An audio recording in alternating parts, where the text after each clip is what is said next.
To pass my life in purity and practice my profession faithfully. তেওঁলোকক আমি এটা মূলত এটা আমি বুজা দিছোঁ, বেলেগ এটা বুজা দিছোঁ যে যাতে তেওঁলোকে এই বুজা হস্পিটেলত তেওঁলোকে পেচেণ্টবিলাকৰ লগত এই বুজাটো তেওঁলোকে ল'ব পাৰে। নমস্কাৰ, I am very much impressed by witnessing such type of program here at SM Mission Institute of Nursing at Parakusi. It is a very auspicious occasion that our নৱাগত নাৰ্ছিং স্কুলত এডমিশ্যন লৈছে তেওঁলোকৰ কাৰণে যথেষ্ট সেন্সিটিভ ডে হয়, দিন হয়, কাৰণ ইয়াতে তেওঁলোকে যিটো ওথ ল'লে সেই ওথমতে কাম কৰিব হ'লে তেওঁলোকৰ একচুৱেলি জীৱনটো উৎসৰ্গা কৰিব লাগিব নাৰ্ছিঙৰ কাৰণে। তো এইটো যথেষ্ট ভাল লগা বস্তু। মই আগতে আচলতে এইটো গম পোৱা নাছিলোঁ, আগতে কেতিয়াও মই এইটো এনেকুৱা ভাগ লৈ পোৱা নাছিলোঁ। মই আজি ইয়াতে ভাগ লৈ পাই যথেষ্ট ভাল পাইছোঁ, অনুপ্ৰাণিত হৈছোঁ।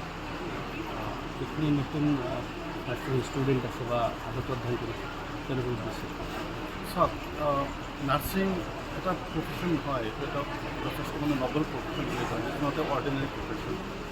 ইয়াতে যিখিনি ষ্টুডেণ্টে সোমাব তেওঁলোকে আচলতে ইন ফিউচাৰ এইটো কেৰিয়াৰটো এজ এ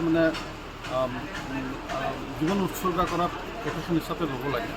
তেওঁলোকে ভালকৈ বস্তুবিলাক অধ্যয়ন কৰিব লাগে, শিকিব লাগে, তাৰপিছত নিজকে এম্পাৱাৰ কৰিব লাগে, যাতে তেওঁলোকে ভৱিষ্যতে আমাৰ যিখিনি পেচেণ্ট তেওঁলোকৰ হাতত আহিব নাইবা তেওঁলোকে উৎসৰ্গা কৰিব লাগে তেওঁলোকক যাতে ভালকৈ কৰিব পাৰে, তাৰ কাৰণে বহুত ভালকৈ ষ্টাডি কৰিব লাগে। একচুৱেলি নাৰ্ছিং প্ৰফেশ্যনটো backbone of the health care system বুলি কয়। নাৰ্ছসকল নহ'লে আমাৰ এইটো আধৰুৱা হৈ থাকে। তেওঁলোকে একচুৱেলি মেইন হয়।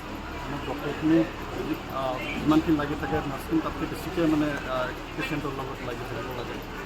তেওঁলোকৰ ধৈৰ্য লাগিব, তেওঁলোকৰ নলেজ লাগিব, তেতিয়া আমাৰ ভৱিষ্যত ভাল। কেতিয়াবা চৰকাৰী বা বেচৰকাৰী অনুষ্ঠানত মেডিকেল কোৱাৰ দৰে কেতিয়াবা ৰোগী বা ৰোগীৰ আত্মীয়ৰ লগত কিছু অন্য ধৰণৰ ব্যৱহাৰ হোৱা দেখিবলৈ পোৱা যায়। এইটো একচুৱেলি যথেষ্ট দুৰ্ভাগ্যৰ কথা। সেইটো প্ৰত্যেকটো ইনচিডেণ্ট ডিফাৰেণ্টলি আমি এইটো এনালাইচিছ কৰিব লাগিব। অকল আমি এটা পক্ষক ক'লে নহ'ব, ইয়াতে দুটা পক্ষকো আমি চাব লাগিব যে আচলতে প্ৰব্লেমটো কি। তো তথাপি মই ক'ব খুজিছোঁ যে এটলিষ্ট আমাৰ ফালৰ পৰা, আমাৰ নাৰ্ছখিনিৰ ফালৰ পৰা যাতে তেনেকুৱা ধৰণৰ এটা চিটুৱেশ্যন ক্ৰিয়েট যাতে নহয়, তাৰ কাৰণে যথেষ্টখিনি নিজে কৰিব লগা আছে। কাৰণ আমি যদি নিজে অলপ সংযম হওঁ তেনেকুৱা চিটুৱেশ্যনত এভইড কৰিব পাৰোঁ। মানুহৰ লগত অনাগত ভৱিষ্যতে যদি খুব সুন্দৰভাৱে পেচেণ্টৰ হস্পিটেলত যেতিয়া আহি খুব হঠাৎ চকু থাকে চকুত। নমস্কাৰ, জনাইছোঁ। I am very much impressed by witnessing such type of program here at SM Mission Institute of Nursing at Parakusi. It is a very auspicious occasion that আমাৰ যিখিনি নৱাগত নাৰ্ছিং স্কুলত এডমিশ্যন লৈছে তেওঁলোকৰ কাৰণে যথেষ্ট সেন্সিটিভ ডে হয়, দিন হয়, কাৰণ ইয়াতে তেওঁলোকে যিটো ওথ ল'লে সেই ওথমতে কাম কৰিব হ'লে তেওঁলোকৰ একচুৱেলি জীৱনটো উৎসৰ্গা কৰিব লাগিব নাৰ্ছিঙৰ কাৰণে। তো এইটো যথেষ্ট ভাল লগা বস্তু। মই আগতে আচলতে এইটো গম পোৱা নাছিলোঁ, আগতে কেতিয়াও মই এইটো এনেকুৱা ভাগ লৈ পোৱা নাছিলোঁ। মই আজি ইয়াতে ভাগ লৈ পাই যথেষ্ট ভাল পাইছোঁ, অনুপ্ৰাণিত হৈছোঁ। যিখিনি নতুন নাৰ্ছিং ষ্টুডেণ্ট আছে বা আগত অধ্যয়ন কৰিছে তেওঁলোকৰ উদ্দেশ্যে চাওক, নাৰ্ছিং এটা প্ৰফেশ্যন হয়, এইটো এটা যথেষ্ট নবেল প্ৰফেশ্যন বুলি কয়, যিটো অৰ্ডিনেৰী প্ৰফেশ্যন। ইয়াতে যিখিনি ষ্টুডেণ্টে সোমাব তেওঁলোকে আচলতে ইন ফিউচাৰ এইটো কেৰিয়াৰটো এজ এ জীৱন উৎসৰ্গা কৰা প্ৰফেশ্যন হিচাপে ল'ব লাগে। তেওঁলোকে ভালকৈ বস্তুবিলাক অধ্যয়ন কৰিব লাগে, শিকিব লাগে, তাৰপিছত নিজকে মানে এম্পাৱাৰ্ড কৰিব লাগে, যাতে তেওঁলোকে মানে ভৱিষ্যতে আমাৰ যিখিনি পেচেণ্ট তেওঁলোকৰ হাতত আহিব লাগে বা তেওঁলোকে শুশ্ৰূষা কৰিব লাগে তেওঁলোকক যাতে মানে ভালকৈ কৰিব পাৰে, তাৰ কাৰণে বহুত ভালকৈ ষ্টাডি কৰিব লাগে। নাৰ্ছিং একচুৱেলি নাৰ্ছিং প্ৰফেশ্যনটো মানে backbone of the health care system বুলি কয়। নাৰ্ছসকল নহ'লে আমাৰ এইটো আধৰুৱা হৈ থাকে। তেওঁলোকে একচুৱেলি মেইন হয়। আমাৰ ডক্টৰখিনি যিমানখিনি লাগি থাকে নাৰ্ছখিনি তাতকৈ বেছিকৈ মানে পেচেণ্টৰ লগত লাগি থাকিব লাগে। তেওঁলোকৰ ধৈৰ্য লাগিব, তেওঁলোকৰ নলেজ লাগিব, তেতিয়া আমাৰ ভৱিষ্যত ভাল। কেতিয়াবা চৰকাৰী বা বেচৰকাৰী অনুষ্ঠানত মেডিকেল কোৱাৰ দৰে কেতিয়াবা ৰোগী বা ৰোগীৰ আত্মীয়ৰ লগত কিছু অন্য ধৰণৰ ব্যৱহাৰ হোৱা দেখিবলৈ পোৱা যায়। এইটো একচুৱেলি যথেষ্ট দুৰ্ভাগ্যৰ কথা। এইটো আমি সেইটো প্ৰত্যেকটো ইনচিডেণ্ট ডিফাৰেণ্টলি আমি এইটো এনালাইচিছ কৰিব লাগিব। অকল আমি এটা পক্ষক ক'লে নহ'ব, ইয়াতে দুটা পক্ষকো আমি চাব লাগিব যে আচলতে প্ৰব্লেমটো কি। তো তথাপি মানে মই ক'ব খুজিছোঁ যে এটলিষ্ট মানে আমাৰ ফালৰ পৰা, আমাৰ নাৰ্ছখিনিৰ ফালৰ পৰা যাতে তাৰমানে তেনেকুৱা ধৰণৰ এটা চিটুৱেশ্যন ক্ৰিয়েট যাতে নহয়, তাৰ কাৰণে যথেষ্টখিনি নিজে কৰিব লগা আছে। কাৰণ আমি যদি নিজে অলপ সংযম হওঁ তেনেকুৱা চিটুৱেশ্যনত এভইড কৰিব পাৰোঁ।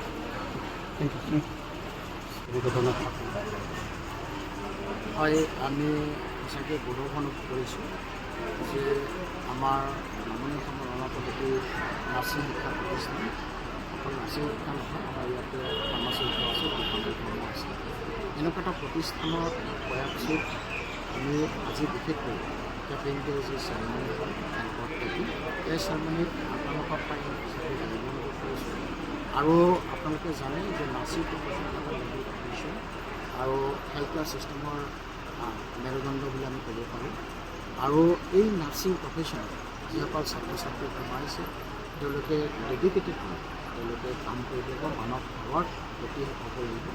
আৰু সেই মানৱ সেৱাৰ প্ৰতি হোৱাৰ কাৰণে ফ্ৰেঞ্চ নাইটিংগেলৰ যি আদৰ্শ, সেই আদৰ্শৰে আগবাঢ়ি যোৱাৰ কাৰণে আজি আনুষ্ঠানিকভাৱে আমাৰ নৱাগত যিসকল ছাত্ৰ ছাত্ৰী নাৰ্ছিঙৰ প্ৰথম বৰ্ষৰ ছাত্ৰ ছাত্ৰীসকল তেওঁলোকে আজি প্ৰত্যেকখিনি লেম্প হাতত লৈ, গতিকে সঁচাকৈ এইটো স্পেচিয়েল ডে আজি খুব ভাল লগা দিন।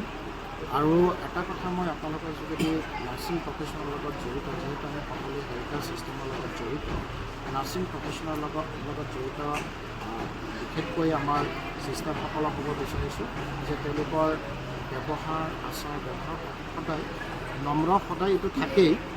গতিকে মই আমাৰ ছাত্ৰ ছাত্ৰীসকলক ক'ব বিচাৰিছোঁ যে তেওঁলোকে যাতে মানুহৰ লগত অনাগত ভৱিষ্যতে যাতে খুব সুন্দৰভাৱে পেচেণ্টৰ হস্পিটেলত যেতিয়া আহে খুব মানে হতাশ হৈ আহে, চকুলো থাকে, চকুলো লৈ পেলাই তেওঁলোকে আহে।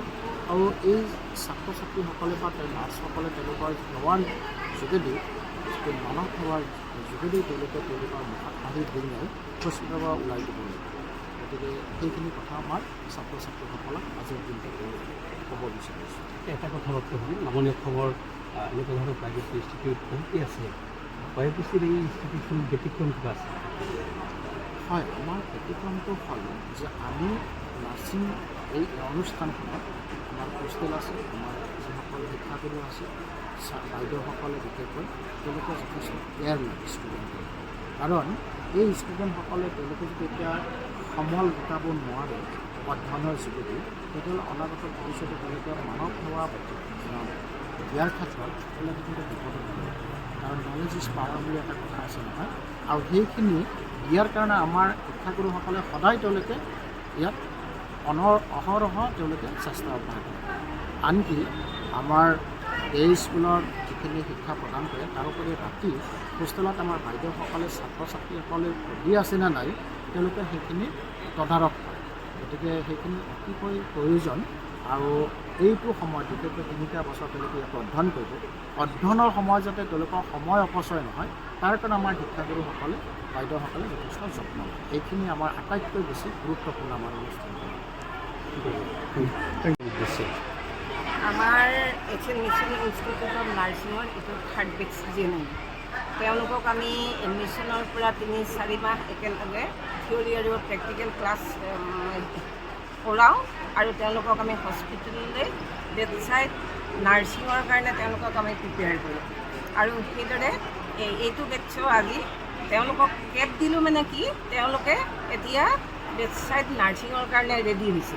কেব দিয়া অৰ্থটো হৈছে তেওঁলোকক আমি এটা মূলত এটা আমি বুজা দিছোঁ, বেলেগ এটা বুজা দিছোঁ যে যাতে তেওঁলোকে এই বুজা হস্পিটেলত তেওঁলোকে পেচেণ্টবিলাকৰ লগত এই বুজাটো তেওঁলোকে ল'ব পাৰে, সেইটো তাৰ উদ্দেশ্য। আৰু আমাৰ Asian mission institute of nursing ইয়াত আমাৰ উন্নত মানৰ শিক্ষা দিয়া হয় নাৰ্ছিঙৰ ওপৰত।